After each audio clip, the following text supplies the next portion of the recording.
We're here fired up for another episode of the Danswers podcast. We are fired up. This is Terrence Pennington. We thank you for watching. We ask you support by just liking the video, maybe sharing the video. There is a link tree that you can check out all the links to my stuff. I have some tour dates to announce, and baby, we're hitting that middle of the country. We're hammering that middle of the country, folks. All right, middle of the country is not gonna. The coasts are gonna be the only people ready for me after we blow through this tour, because we are going to Des Moines. Yep. Des Moines to kick it off. The home place of Slipknot, dude. That's true. That's Slipknot. Show up in full Slipknot gear if you want to get kicked out at the door. We're doing Dayton, Kentucky. I messed up and I said Lexington, Kentucky, because for a second I thought that I was going to do a real city. No, I'm kidding. I'm doing Dayton, Kentucky, which is in Cincinnati, which is not confusing at all. The fact that Dayton, Kentucky is inside of Cincinnati, basically. Okay. So I'm doing that, and then we're gonna go to Kansas City and Springfield, Missouri. The tickets for Springfield are not live yet, but they will be, and when they are, we're gonna have to sell some of those. Oh, absolutely. I have to go to the Bass Pro Shop too. Anyway, screw all that noise. Terrence, how are you feeling today? I'm good. I'm very tired. I'm not like I was last week. I'm not gonna be that. Last week was terrifying. Last week I was on my last thing, and actually I want to say sorry.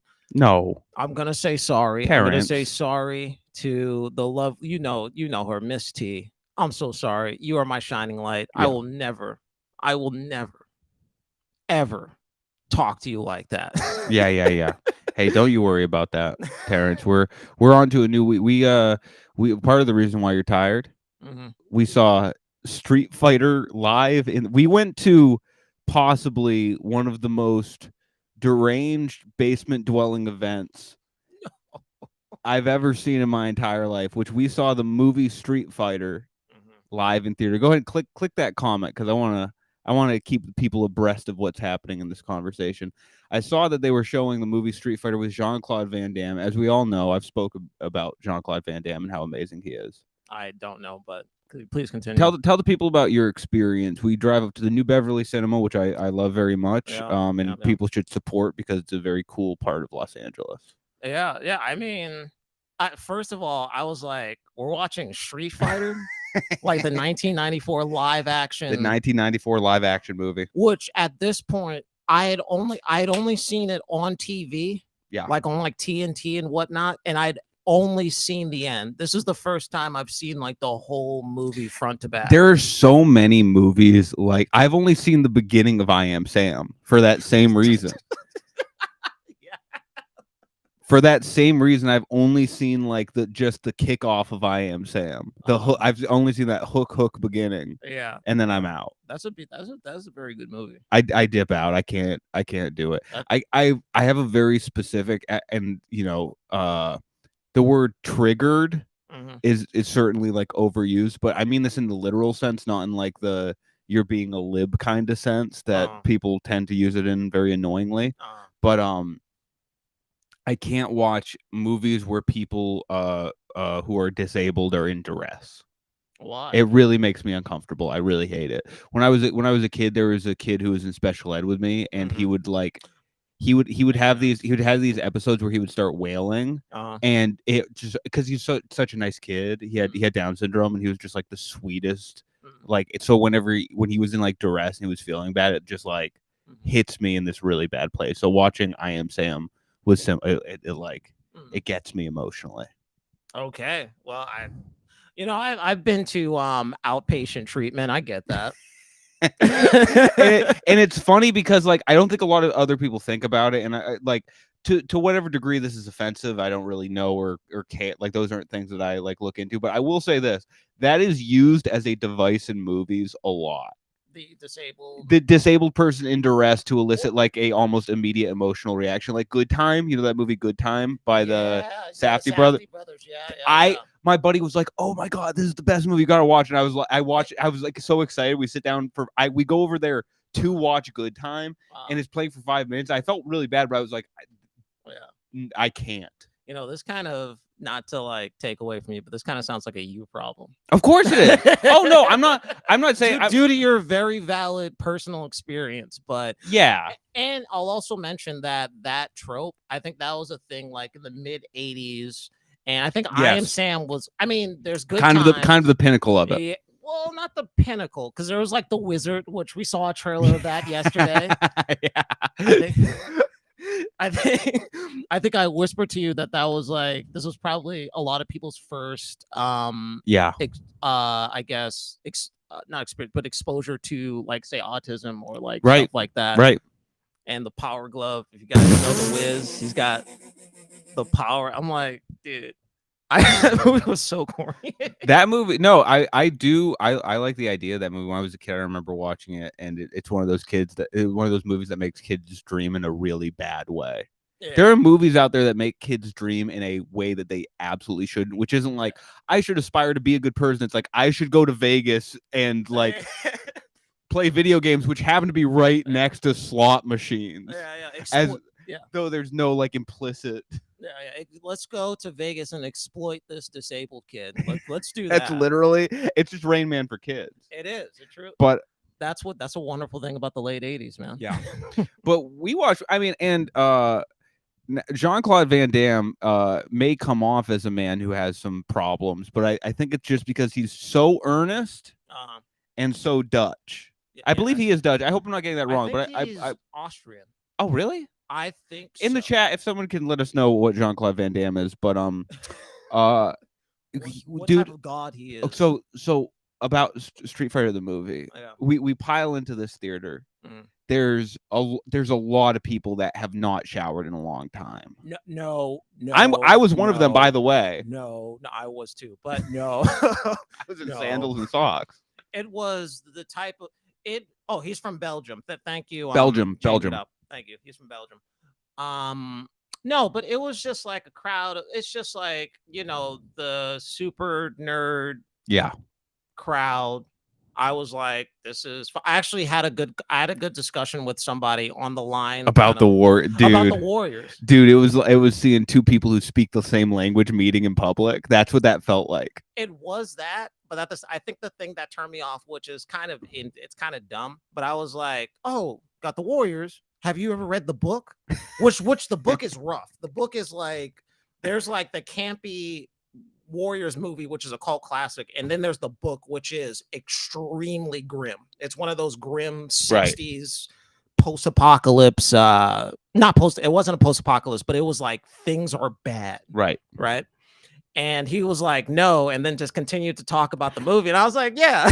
Dude, that's the thing about people. If you meet up with someone who loves movies and you're in the New Beverly cinema, you're gonna hear about the movies they like, whether they like it or not. They talk to you like a sledgehammer hitting limestone. They're just like, this movie is good. Like they just can't help but.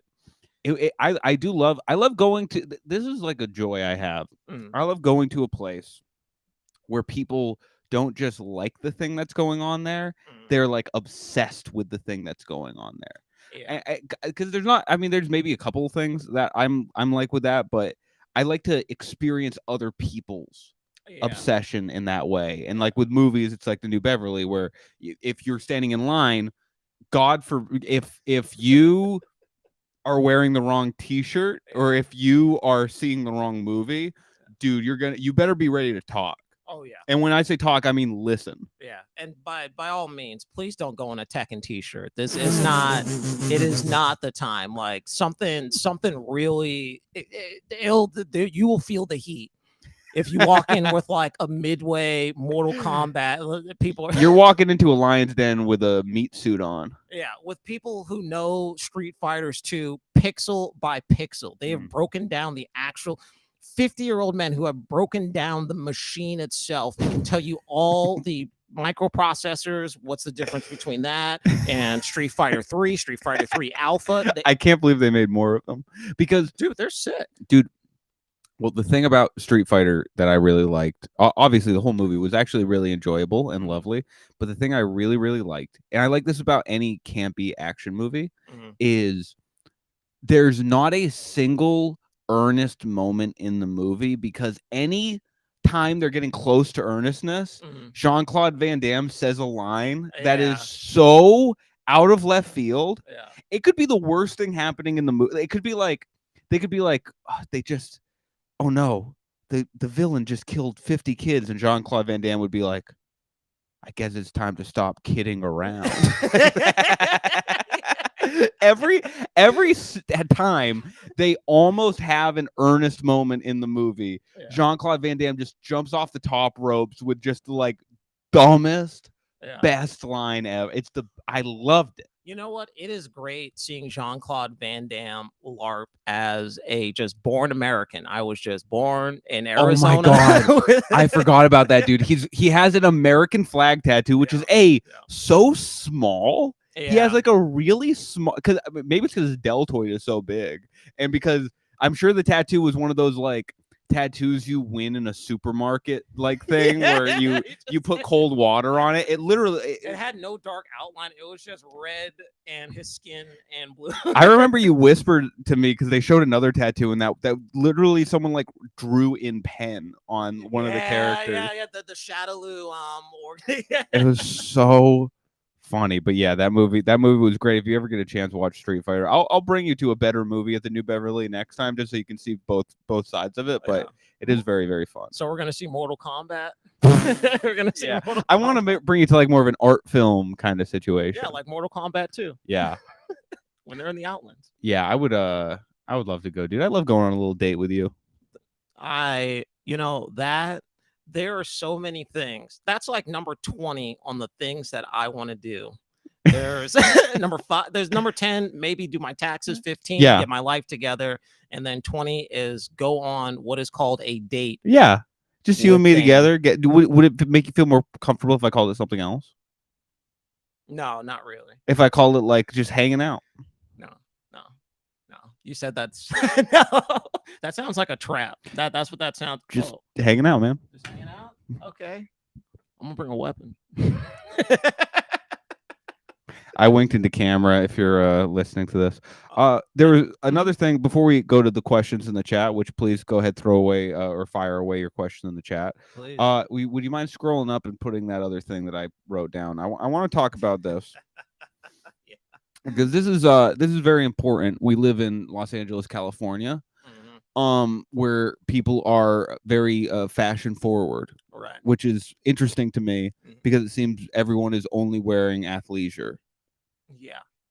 And Chrome Hearts jewelry. Do you know Chrome Hearts jewelry? I have no idea what that is. Chrome Hearts jewelry is what you wear if you're 50 and you have herpes and you want to have sex with 22-year-olds. It's this very specific and by the way, Chrome Hearts, please sponsor us. I would love to wear your jewelry. Also Monster Energy. Just saying. Also any Fox. spring water. The issue is whenever we talk about anything, we do end up like making fun of it and like that. I feel like we're not good for advertisers in that way. We're great for advertisers. That's true. Hey, bring your dumb water and your stupid energy drinks that rot your organs from the inside. We'll hawk them. Absolutely. I will drink 3 of those in one stream. Straight up, dude. That is true. You would be such a good advertiser for Monster Energy because there is no one who would be willing to do more for the product than you would. Just be like, I carved it in blood on my chest. No. I carved the label. I'm a true Monster fanatic. I got my Fox Sports. You know the Fox Fit? Just the full emo 2005 gear. I will get it. Monster is calling us like, hey guys, the reads don't have to be the entire episode. The advertisements don't have to be the entire episode. We're actually uncomfortable with how much you seem to like pushing our brand. But I want to talk a little bit about fashion. You threw it in the chat. Massive shoes. This is a new trend, Terrence. People are wearing massive shoes now. Did you know this? Yes, I do. I do. Basalalochen. How do you ever you say that? No, that's definitely it. So a new design launched this week in Paris Fashion Week is the last in the year's most surprising trend: comically oversized footwear. Yeah. Daisy Woodward dips a toe into the clompy world of cartoon shoes. Now, I've seen these. The Mischief boots were very, very popular. If you remember those are like the boots that make you look like you're a like a Lego guy. You know what I mean? Those Yeah. big red boots. Yeah, the big. It's so funny just seeing like just hood dudes in like the middle of St. Louis just being like, I got my new big red. This is actually why I kind of brought this up. Is anything that becomes popular at like Paris Fashion Week and like New York Fashion Week and all that stuff sort of ends up trickling down to pop culture, which I am really excited about because we are very close to seeing really, really tough rappers wearing really, really big shoes. And that makes me so excited. Just clunky. You cannot run from a thing. It's it's like fluorescent. Damn, wait a minute. Do you think this might be a bit of a psyop? If you can't run in them, easier to catch. No, I don't think that's how it works. You don't think so? Yeah. Yeah, that's fair. I mean, I don't know because like I feel like this kind of is it's kind of parallel to skateboarding culture because there was that type of you saw that in skateboarding where like in the 90s and actually I think a lot of the current fashion trends it comes from skate culture. A lot of them, yeah. Yeah. Which is funny because I feel like skate culture trends comes from wearing whatever you find outside. It used to be. Used to be. And then I think towards like the mid 2000s when it was, skateboarding was having kind of a resurgence, you know, with like the Do Tour and stuff like that. Then, and that was like the big point of like skinny jeans and stuff like that. Right. So before in the 90s, you had like people and skaters in like big clunky, like oversized hoodie, oversized Dickies. Oh, those big ass. This is obviously kind of even overplayed as a trope now, but the long sleeve under the short sleeve. Yeah, dude, yeah, that's coming back. It's cool. I like the look of that. The mid 90s look, See, I'm so non-fat, and I'm gonna go ahead and make an assertion about you. Neither are you. Absolutely. Neither of us have really any fashion. Yeah, if you guys notice, I've only worn like 3 shirts since I started. Dude, it's a huge problem on this podcast because people will call me out and be like, "Do you only own like 5 shirts?" And I'm like, "No, 2." Like, I own 2. I own 3 shirts with writing on them, and 2 of them are Michael McDonald shirts. And then obviously I have the button up, which like that is so clearly just my. Guys will do this. Now there are guys who are have a very good eye for fashion. I actually really like talking to them because it's interesting. Like they know what works well. They understand like the zeitgeist and how to fit things into it. And then there's 95% of us. And 95% of us will get one compliment on one thing one time in 6th grade. And then we will just wear that until people are bringing flowers to our funerals. Absolutely. That becomes your personality. Dude, I truly. I remember I was in college. I was a freshman in college. And this girl, I believe her name was Sam Lopez, if I'm not mistaken. She was like the cool girl. She was very cool. I'm sure she's still cool. And all girls named Sam are pretty cool. Pretty cool name. Yeah. And Sam said, just offhandedly, just not even thinking about it, like, "Oh, you look good with facial hair. You should have facial hair." I've had facial hair ever since. I've had facial hair ever since. It works. She helped you. Sam helped you out. Do you have anything like that? Did you ever make a big jump? Oh yeah. Were you like a sweatpants guy? Oh no, I've never worn sweatpants. Oh man, when I was a kid, I would wear only sweatpants. No, I could not even imagine it. It doesn't feel. I'm like I think I mentioned this before, but I'm like the sleep in jeans type. you know. Oh, and like not like, you know, the soft little elastic. I'm talking like no. 501 Levi's. Yeah. Just rough, just brutal group home living type. You know what I mean? Your boy was living group home without the group home, bro. And now from Mew Mew, we have the group home line. We have Terrence walking in with socks that have grips at the bottom so you don't fall. Dude, I had so many of those in my house. There were like so many of them.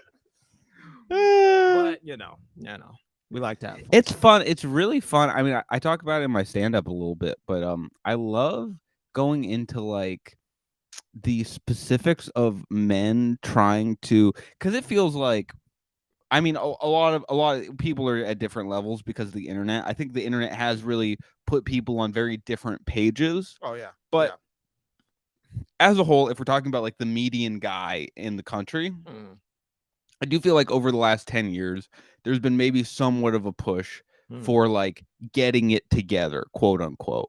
You know what I mean? The bed frame movement. Do you know what I'm saying? The bed frame, which I just recently caught up to that, bro. Good for you. Send some likes in the chat, please. Please, for the love of God, send some likes in the chat. Send some comments congratulating Terrence. Do whatever you can right now to make this episode successful so Terrence can be reinforced in his decision to now have a bed frame, because that is lovely. I'm really, really happy for you, dude. Yeah, it was your comic friend who's in Arizona when she was giving away her stuff. That's her bed frame. Oh my God. Yeah. Wow. Okay. Hell yeah, dude. Once again, dude, I make your life a lot better. You do. And Killian, because Killian was just like, bro, he had to fight me over accepting. Yeah. Well, here's the thing. This is my issue with the whole idea of you. You can throw something in the chat if you want, because I think we're do a comment here. Yeah. What's the comment, Terrence? Next up, pillow shame. That is yes. And by the way, I want you to look at that bed. You see how I have a silk pillow over there? Yeah. People see that, they go Dan's in the know. They see a silk pillow, they go Dan's in the know. People see the silk pillow, they go, he gets it. He gets it. He knows the pulse of the street. And it's the bare minimum, and that puts you way ahead, brother. That's all you need. All you need.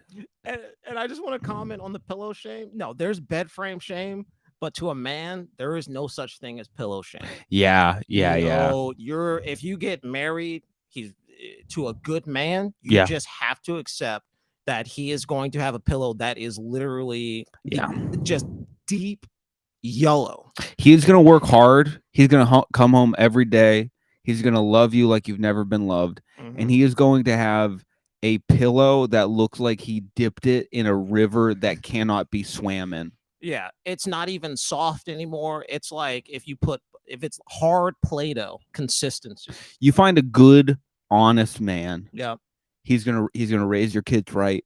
He's gonna introduce you to his mom. He's gonna hear you out when you're having a good time or a bad time. Yep. That man is going to have a pillow like it has been dragged through every alleyway in New York. And that's a sign of passion. That's a sign of passion. It's a sign of passion, consistency, diligence. Well, not diligence, but you know. I'm gonna go ahead and say this: if you find a man who has clean pillows, you take the case off of his pillow and it's dead clean, he has committed homicide. Yes. Possibly war crimes. That's not an honest man. Yeah, that's a sign of like an arms dealer. Yes. Like, on some James Bond. Once you get to a certain level, you know, you can live it up in Cancun while your husband's selling weapons to the Sudanese army. You know, the guy that we traded for Brittany Griner, the guy who was Victor. His nickname was what was it, like the merchant of death. He was the basis for the Nicolas Cage. Yes. Yeah. Which, by the way, we should have released him just off the basis of having inspired such a great movie. Yeah. You know what I mean? So shout outs to Victor, man. Yeah, MOD baby. Yeah. If you need a tech guy, but like... I can guarantee you, Victor had clean pillows. Absolutely, I can guarantee you he had spotless pillows. He he'd like make his bed. Yeah, you know what I mean. Every day. I usually do, but we're out of sorts today. Yeah. You should see my room. My room's getting bad. Yeah, it's getting bad again. There's change on the floor again. We're small steps, but you're getting out of the house more, and I appreciate that. Yeah. I have to clean my. Throw something in the chat. All right. Go ahead and throw something in the chat. Let me see here. So we got actually I spotted a little question up here, a little light one from Jamie Rainwater. Oh, Jamie. Yep. So we got Yo Dano, Jamie Butcher here. All right. Aggressive. I like it. Keep going. New York vibes. Curious about your thoughts on pizza that has fruit on it. Pineapple, peaches, grapes. What? Hang on, bro. Jamie, you missed me at peaches. Peaches. What? Peaches. Pizza? I think here's my real opinion on this. There are two camps when it comes to in many things, actually, and neither is technically right or wrong. But you need to make a choice. You can't be 1 foot in, 1 foot out. Okay. You can put weird stuff on pizza. You can put peaches and no, but let me finish. You can put peaches and grapes on a pizza. You can do that. But if you do, you can never talk to an Italian person ever again. And you need to be okay with that being the trade-off. That you can't have it both ways. Yeah. You can make your choices. If you really enjoy eating a pizza that has a kumquat and celery and an old shoe on it, that's fine. No. But you can never speak to anyone who was born 300 miles away from Sicily ever again. In Sicily. Don't, mind you. You can't have a conversation with them. Yes. You can't certainly marry one of them, but you can't even do any business with them. So you just need to make your choice in that way. No. You do. No. I can't make that choice. I love Italians so much. You do. I love Sicilians. They're in the north end of Boston, correct? Yeah, well, north end, and they're pretty much surrounding everywhere. city. But that's where like Little Italy is, correct? Yeah, Little. Yeah, it's north end, Little Italy of Boston. Beautiful place. Visit. Don't talk about peaches or don't do that. We had so many missing. Okay. Do you remember when Zach Brazow and Jack Burke got into smoking cigars? Yeah. They got into going to they brought me to the cigar bar once, and it was really funny. There's a lot of sober people in Boston. People think Boston, I'm sure, in its heyday had all drunks and no sober people, but I think it just got so heavy that now it's like an even split. Yeah. And it's like most of the rules in Boston proper are built around like the drunk problem. Absolutely. Like, that's the reason why there's only liquor and beer in liquor stores. I think that makes so much sense. Yeah, it's insane. Yeah. Yet it's people still they still fight the good fight. They fight the good fight against tyranny, dude. Against tyranny. The evil tyranny. First it was the redcoats, and then it's the law that says you can't walk around with your pants around your ankles drinking out of 2 separate bottles of liquor. And that's the kind of tyranny the people of Boston fight against. That's right. Okay? We beat the redcoats. You think we can't beat you saying, "Hey, sir, give me your keys"? We can't beat you saying, dude, it is so, not to make light, it is the amount of drunk driving in Boston. Dude. It's so bad. Because you know me. Yeah. I've been drunk a total of 4 times in my life. I've counted them. I've been drunk a total of 4 times in my life. And I would offer to drive people home who were like obviously drunk, and they would be like, "Why?" But then my car wouldn't be with me. Bro, I don't want to call people out, but this was a thing with Killian. This was with our boy Killian. He was shocked by the drinking culture out here in LA. It truly was a culture shock to him. Right. That people were mindful of the safety of others. Bro, I remember I don't want to tell though, it's a long story, but man, he got trashed one night and he came home when, if you know the story, I'm not gonna say it, but like this could have just not happened, but it did because of his perseverance and his Irish spirit. Sure. Came home,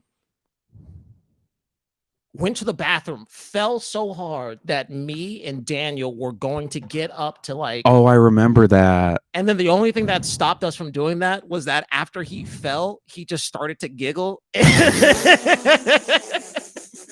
Like I wanted to go outside because I was like, is the car like in the middle of the street? Yeah. How? But it wasn't. It was like the back streets. It wasn't too far away. But yeah, that's all I'll say. But yeah, it's real. Well, he drank himself into having IBS, and that's the funny thing about. That's the funny thing about like because I was so insulated for the majority of my like adult life and young adult life that I wasn't aware of the severity of it. I was just in it, like I was just experiencing it, like but I remember I was talking to a guy and he was from maybe like New Jersey or something. Oh yeah. And he was talking about like, oh yeah, like because there's a big party culture out there, and he was talking about like, oh yeah, the drinking in New Jersey is crazy. Like I had a friend who once like got so drunk he, you know, climbed on the top of a bar and wouldn't get off until the police got him. And then I was like, oh yeah, I know a guy who got so drunk he got gout. Yeah.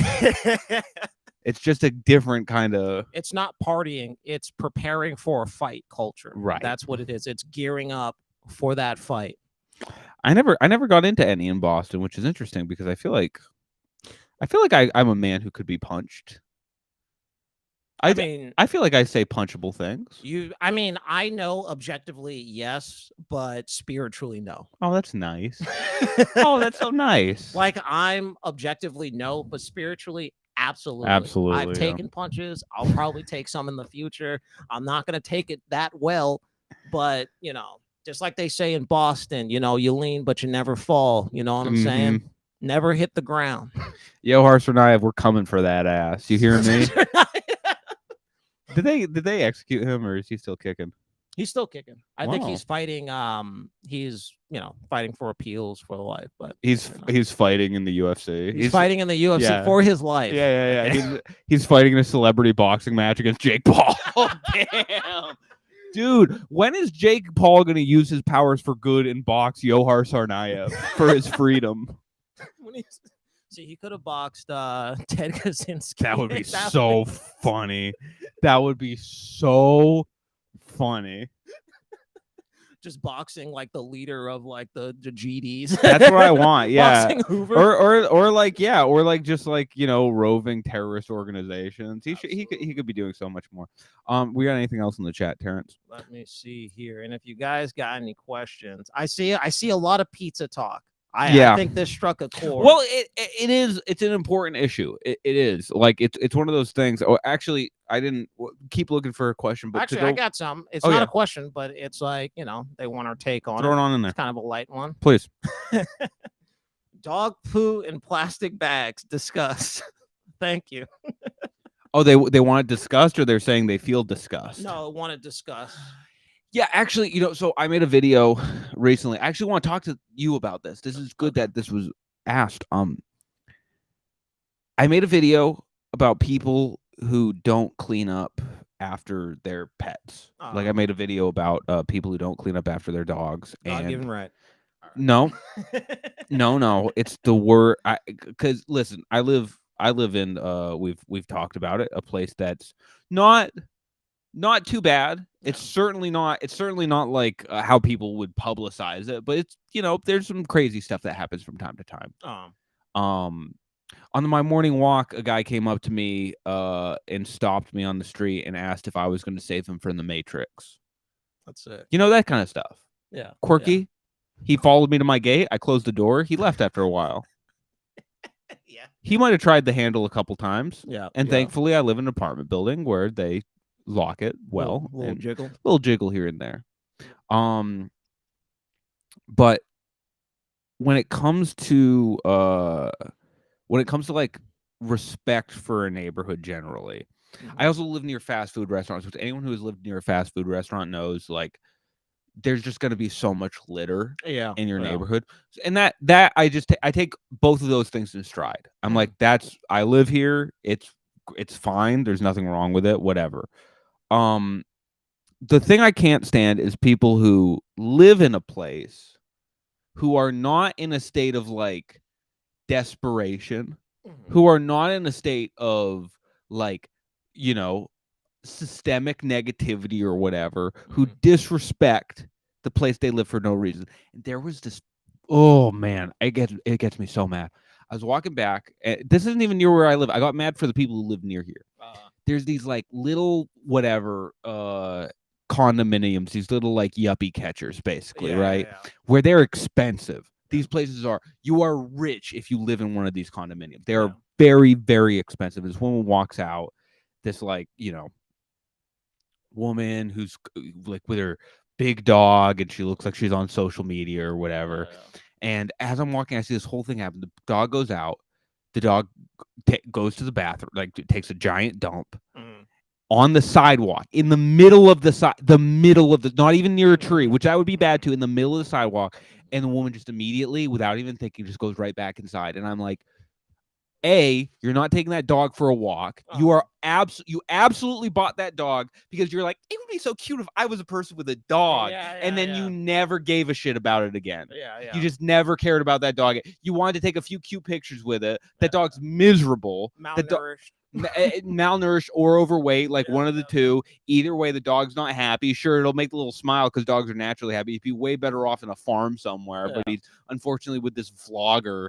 And you took him out for 2 seconds like you do every day because you got in the habit of doing that. And then you go back into your apartment, you lock that dog up for 8 hours until you like obligatorily have to go back and you get someone on TaskRabbit to do it. Like, it makes me so mad because listen, I live in not even just like Los Angeles. I live in Hollywood.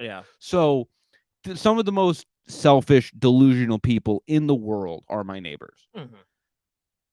But when I'm confronted with it in a way that inconveniences me like that, it just sends me on this cycle of like, really, I get so angry, dude. I get so mad because I'm just like, oh, why are you like this? And I realize I'm kind of like this too, in a way, you know?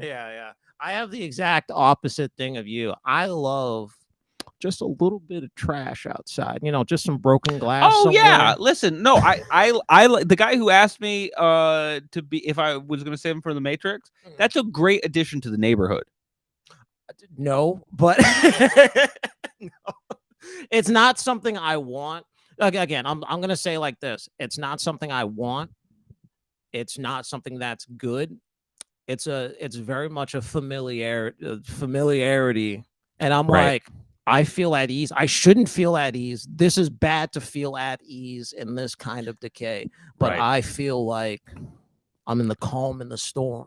Well, that's the whole thing about paradigms and why it's like really hard to like shift and break out of them, because a lot of people, that's subconscious. Like, a lot of people that level. It's good that you're like aware of it, because a lot of people, that level of comfort is subconscious. And you know what's so funny is it doesn't even necessarily have to be your external reality. It can be your internal, like in your conversation with people, like rageaholics. I'm so fascinated by people who are addicted to anger, because it is absolutely like a real thing.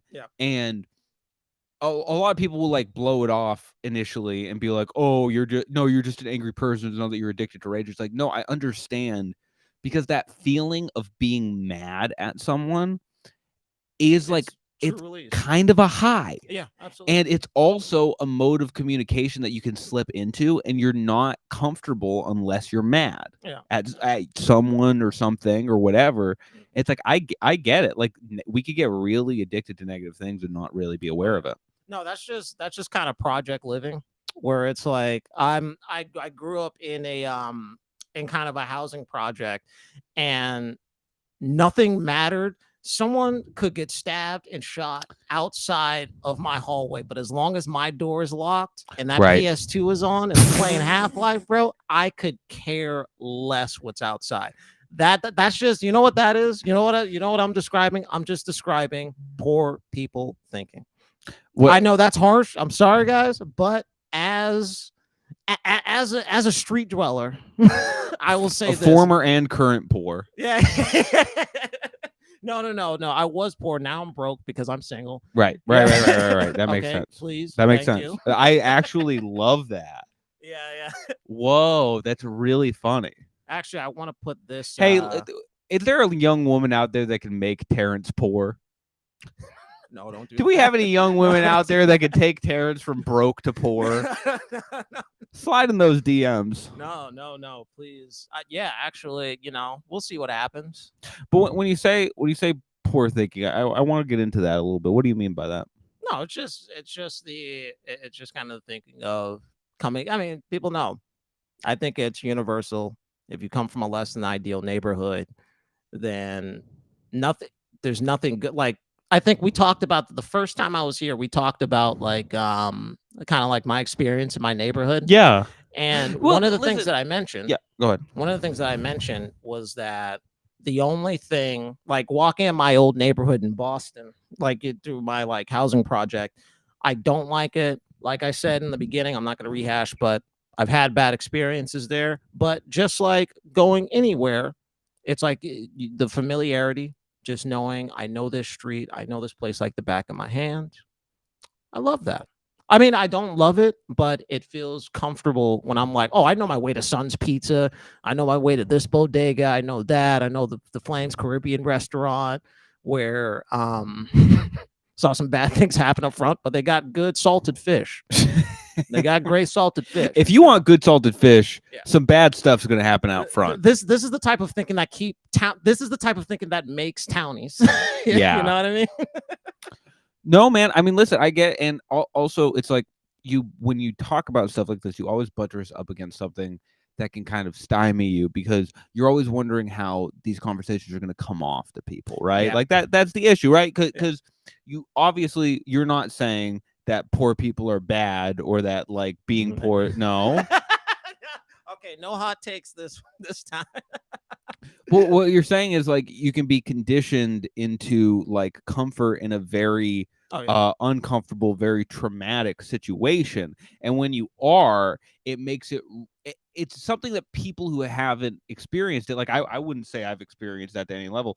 It's I empathize, or I whatever the word is, empathize or sympathize or whatever it is, but I definitely can't like put myself in those shoes. Mm-hmm. And that's why in a lot of ways it's hard for a lot of people to understand that. But it's like once you're in those situations, it's like that's why it's important to try to help people who are in those situations and try and like get them out of it. Yeah, but if they ask if you're trying to if you want to make $1,000 right now, then the answer is no. The answer is no. I remember I'm glad you mentioned that. Mm-hmm. There used to be a super large like homeless encampment outside you know how my house right. You remember that? Sure.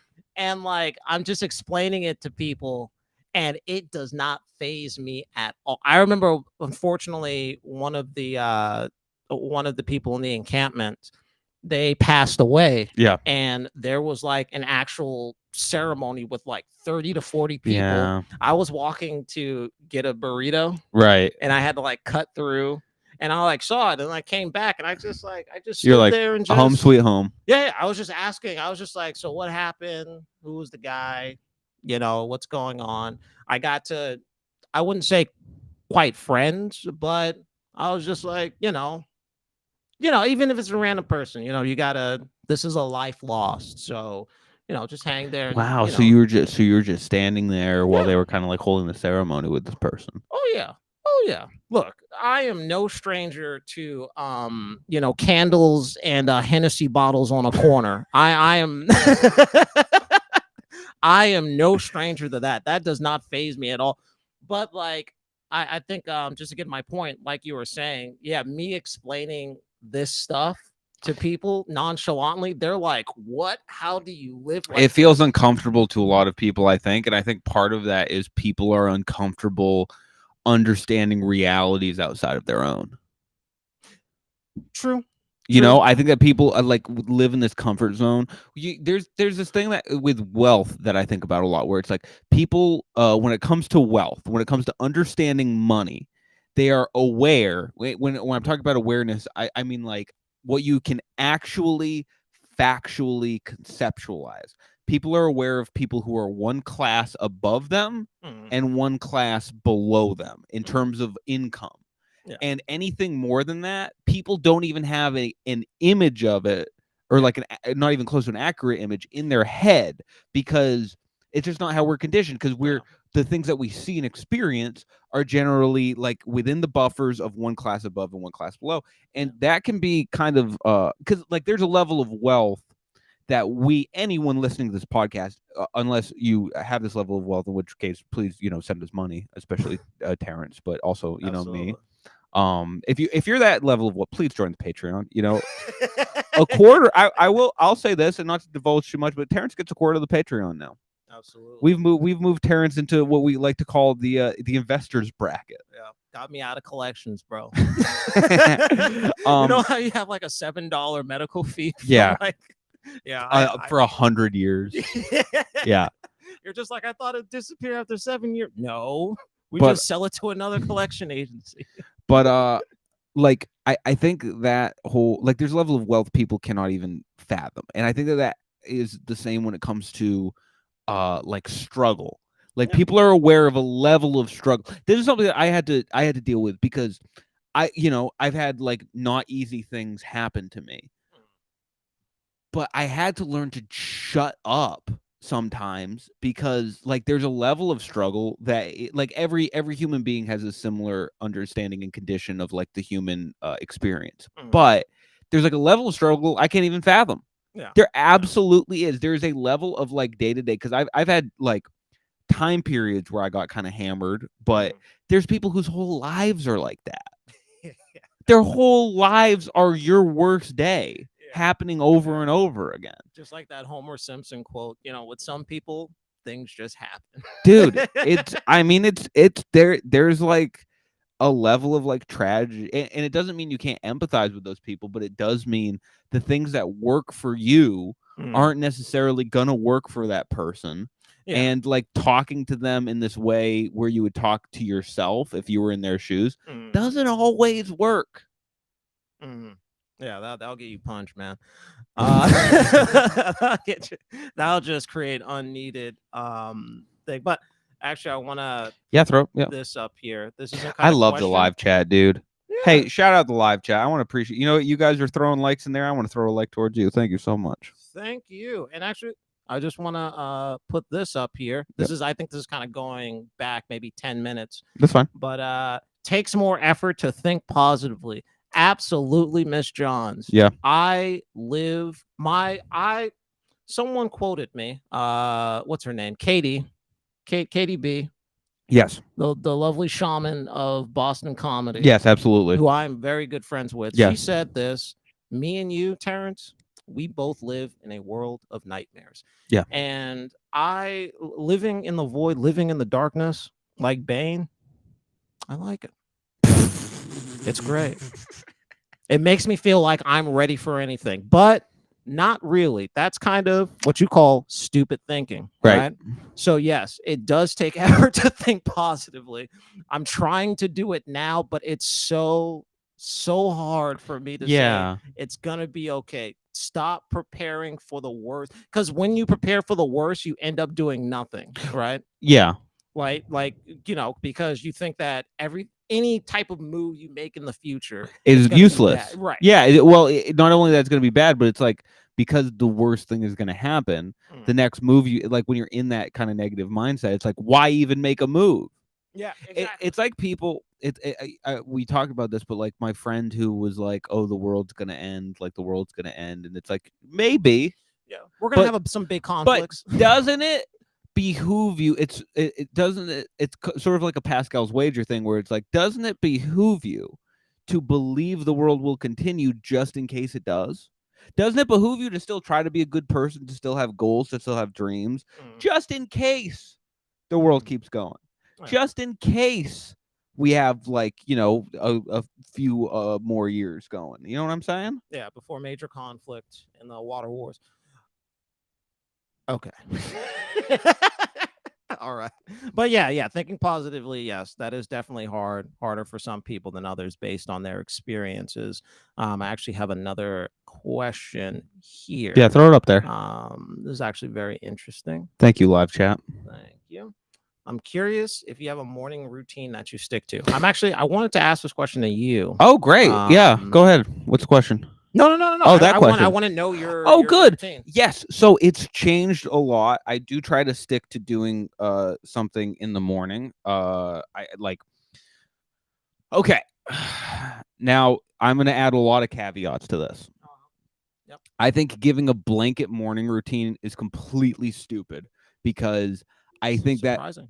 that I really do, because I think that you should base your morning routine on your goals, and you should base your morning routine on like what interests you. Because I think being like every morning you have to, like, there's a couple of things that I think are good generalities. Going out, like waking up and going outside to get a little bit of sunlight, I think that's great. I started doing that a while ago. It really does feel like it fires off your circadian rhythm. Okay. Feels good. The other thing is drinking water right away. Those two, those are the only two prescriptive base things I would go ahead and say. A walk outside in some way, even if it's just around your block, and a drink of water. That's the base. That's the foundation. Yeah. And I know you're laughing because you're thinking about how rarely you do that, but dude, continue. I'm sorry. So mine personally is I'll get back if I'm really if this, and this doesn't always work, but it's okay if it doesn't always work. Another thing is people get disparaged when they don't follow things on their morning routine, because that dumbass internal drill instructor a lot of us have in our head will start firing off, be like, "You dumbass, why didn't you?" And it's like, that's not how the world works, buddy. That's not how people learn how to do something. It seems simple. That's why people get really frustrated with themselves. It seems simple, but when you want to take a course of action that's going to make your life better, your brain and your body and your survival instincts are going to kick in, and it's going to feel so much more difficult than you think it should. But it doesn't. That's fine. If you're trying to do the simplest thing and your brain is telling you like, no, like you like whatever, stay in bed, turn the phone on. That's not a little thing. You're not succumbing to like a little thing. You're succumbing to the biggest issue people have, which is knowing what to do and having resistance to it.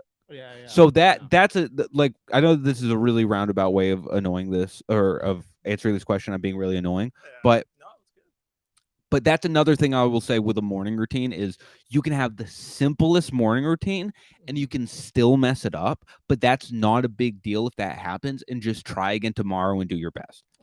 Don't get discouraged. Don't be like, it was so simple and I still couldn't do it. It's like, yeah, that's how it's frustrating, because I think people are aware of their capabilities, but like we underestimate the amount of resistance you're going to have to the smallest, simplest positive changes in your life. So but that being said, I wake up, I immediately go outside. I'll go for a walk, like at least, 5 or 10 minutes, nothing too crazy, just a 5 or 10 minute walk, come back inside, meditate, and write. All of this is before I turn my phone on. Wow. Though that's it. And I keep it really simple because there's this weightlifter, Pavel Tsatsouline, who I really like. You know Pavel Tsatsouline. I gave Killian his book one time. And he's a weightlifter who believes in, like, basically it's called a sturdy training program. That doesn't mean the training itself is sturdy. It means a training program that you can do and recreate. That doesn't take a lot of time and that doesn't take a lot of equipment, because I don't like having barriers like that. And let's say I have something to do at 9 a.m. Well, the like drill instructor people will be like, well, then you wake up at 6 and you get 5 hours of sleep that night. It's like, no, that's dumb. I'm not going to get 5 hours of sleep. No, like that. No, that's stupid. you're gonna be sleepy. The Jocko yeah. system. Which, listen, that's great that worked for him, but no, I'm gonna get 8 hours of sleep. That's the Sigma male. Wake up. No, thank you. 1 hour of sleep. It's like an arms race, by the way, those things, because it's like if you're presenting yourself as a super intense guy, then you are in competition with other guys who are trying to sell the same product as you. Like if you're a wake up at 6 a.m. kind of guy, you are in competition with these other influencers.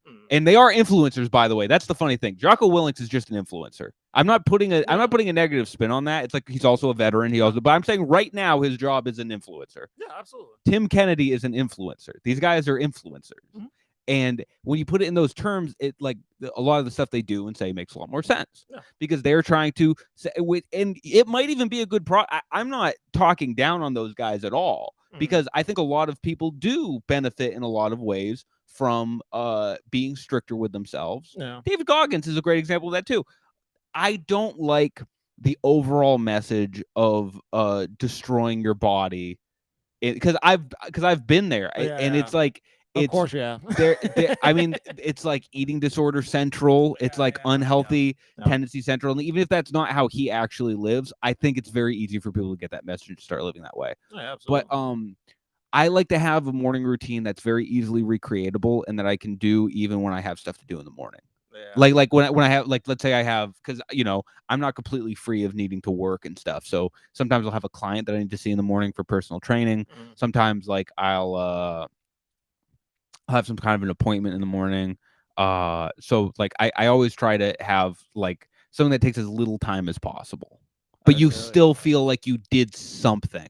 That's really at the end of the day, a morning. This is why I say it's going to vary from person to person. You need to just feel like you did something in the morning before your day, quote unquote, starts. You just need to feel like you did something. That's so funny. Let me tell you about my experience. Terrence, now this is actually what I really wanted to get into. Terrence, what is your morning routine? Morning, I wake up. First thing I do, slip in some Timbs. You know what I'm saying? Got like the grimiest Mobb Deep, like B-side underground, like a year before the seminal album comes out. Oh yeah, you got a beanie on, but it's not all the way on your head. Yeah, all that. Put on the hoodie. It's 98 degrees. Who cares? Always gotta put on the hoodie. 501 Levi. You know what I'm saying? Like the silver color shit. Yankees fitted over the hoodie. That's right, bro. See how I wake up. Something I do is like, oh, I'm alive.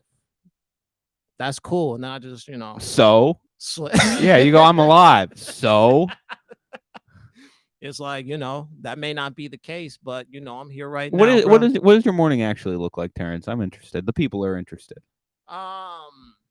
Dude, I just there is no more. I just wake up and like if I gotta go to work, if it's the weekday, wake up.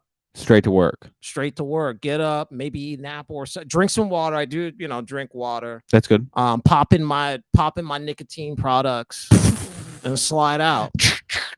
It's like Rambo getting ready to go into battle. Just all the Zen pouches and vapes that you put around your body. Nicotine gum. You always got to have a sugar-free Red Bull in the morning, and I just go out. I'm just like, bro. This is bad. Yeah. This is terrible. Yeah.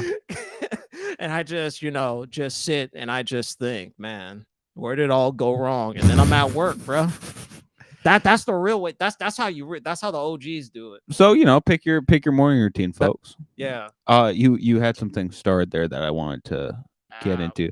The chat has been amazing, folks. Thank you all so much. So this is actually a quick one. Yeah, I'll pop it up here. But this is a quick one. How early do you get up? It varies. I always try to like give myself 8 hours of sleep because of stand up. Of course, my it's not always up to me what time I go to bed. That's just a very small price to pay for like the most fun job in the world, but sometimes I'm in bed at like 11 and sometimes I'm in bed at 3. And that's just because sometimes I'll get up at like 11 p.m. in Santa Barbara, and I got to drive back home, and I have to wait there to get paid and stuff. So I always just it varies, which is not, by the way, if you can avoid that, you can avoid that. That's great. That's the sacrifice the sacrifices I make, dude. The sacrifices for me and everyone in your life. In the trenches, dude. So I could be the breadwinner. You've taken me out of the trenches so many times, and I've just slipped right back in. Yeah, dude. Laptop 1, laptop 2. Yep, laptop 1, laptop 2, bed frame. We go back to the source, baby. Oh yeah, every time. The Patreon. The Patreon. We got you, man. We got you. Hey, me and the chat are holding you up, baby. I want you to know that. I'm just spending on nicotine products and nips, dude, which they don't have a lot of out here. Yeah. But I find them. I spend the money to find New England style nips. Damn, it does pain me to think I'm just feeding your nip habit with your cut of the Patreon. Which, by the way, is like you're making maybe like $100 a month. Yeah, and if all those go to nips, you will die. According to who? Says who? Says you. Forever, bro. We got. I want to end on something. And then we're gonna switch over to the Patreon. So if you folks want to join the Patreon, just check out the link tree. It's $5 a month. You get access to an extra episode every month, and we also delve in deeper to your questions. You're able to get more specific access to questions and stuff. So it's a good deal. Absolutely. Get on it. You got anything else to add to the chat, bro? Just when you wake up. No. From the. Oh yeah. But wake up, put on your Timbs. Nothing could go wrong unless it does. All right. Last question, and actually, I have an interesting take on this. Oh, great! I think this is for you. From this link, what does meditation mean to you, Dan? That's my question. So for me, when I say I meditate in the morning, it's specific time devoted to the act of mindfulness meditation where I set a timer, I close my eyes, I sit silently, and I just try to focus on my breath. Every time my mind wanders to something else and I notice it wander, I gently bring it back to focusing on my breath. There's a lot of people who will say things like blink is my meditation. And for some reason, those people always seem to be the least balanced people I've ever met in my entire life. Be like driving fast is my meditation. Yeah, literally. People are like drag racing is my meditation. It's like, no, it's not. Not that I obviously kid. It's like, yeah, people do find mindfulness in other things, and I think that's great. And there's totally balanced people that don't have to meditate, but I am not one of them, and I've realized that. I've realized, you know what's so great about getting older, if you just pay a little bit of attention, is you realize the things that you are not an exception to. Because I think being young is all about thinking how exceptional you are. I don't need to go to bed. I don't need to watch my drinking. And then you get older and you realize, man, these rules are awesome. 8 hours of sleep, boy, sign me up. Yeah, that's how I feel. Yeah. Me, I'm just like 8 hours of sleep. I'll try, dude. I'm going from like 3 to 4 hours daily. Yeah. Right? But actually, my take on this is that like I am officially an SGI Buddhist. It's on paper. I have not meditated. I was kind of just like talked into it randomly by a good friend of mine from way back. What's an SGI Buddhist? It's a kind of a sect of Buddha. Actually, it's purported to be a cult, but you know. Let's go. But like, they're calling everything a cult these days. Absolutely. You know, ease up. But like I have like because they give you like meditation beads and like a Buddhist like a man. I got like a little one, and I for like 2 weeks I was like Nam Myoho Renge Kyo, you know, I was just doing that, and then I stopped. And I just stopped it. I still have the beads.